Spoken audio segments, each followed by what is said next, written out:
Okay, he's on a mission to get more people smiling in Northeast Ohio. Welcome, Dr. Steve Marsh. They say it's no fun to go to the dentist, but it's fun to go to your... Well, we try to make it as nice as we can. You're a miracle worker, and Cleveland Smiles, that's what you call the business. How'd you come up with Cleveland Smiles? Well, you know, I grew up in Cleveland, David, and I thought Cleveland Smiles can be a noun and a verb. We use it as our website, clevelandsmiles.com, but Cleveland Smiles, it's a verb. We're happy to be here in Cleveland, although the weather doesn't make us so.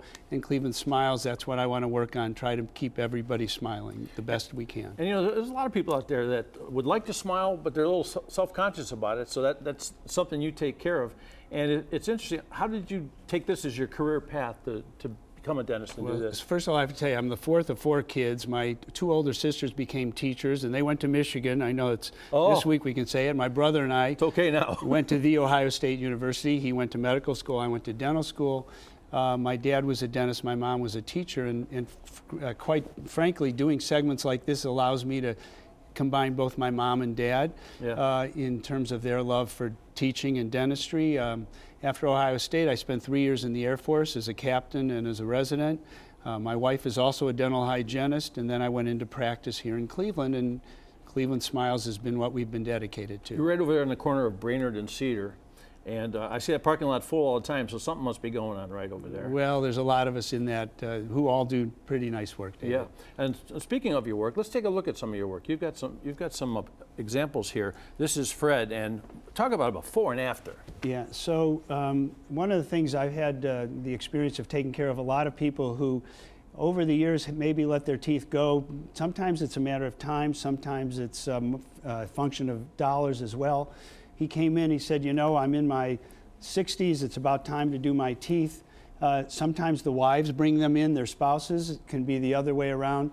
We did some reshaping, we did some porcelain veneers on the top, and we actually did some reshaping of the bottom to give him that smile. And now he smiles beautifully, he's proud of his smile. And this is an interesting one. This patient was 21. She was going to nursing school. She had lost a tooth when she was younger. She had been in an accident and loosened the tooth. And her parents came to me, both physicians. She had had an implant placed, David, but an implant with just one tooth wouldn't have done it. So we ended up doing porcelain veneers across the front. We also did something, David, called gum contouring, where we raise the tissue.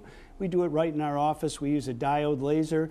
There's almost no recovery period. Wow. The lower teeth we reshaped, just did some whitening. So the combination of whitening and implant and veneers gave her a smile. David, I actually just saw her 10 years at post. She still looks beautiful, still very proud of her smile.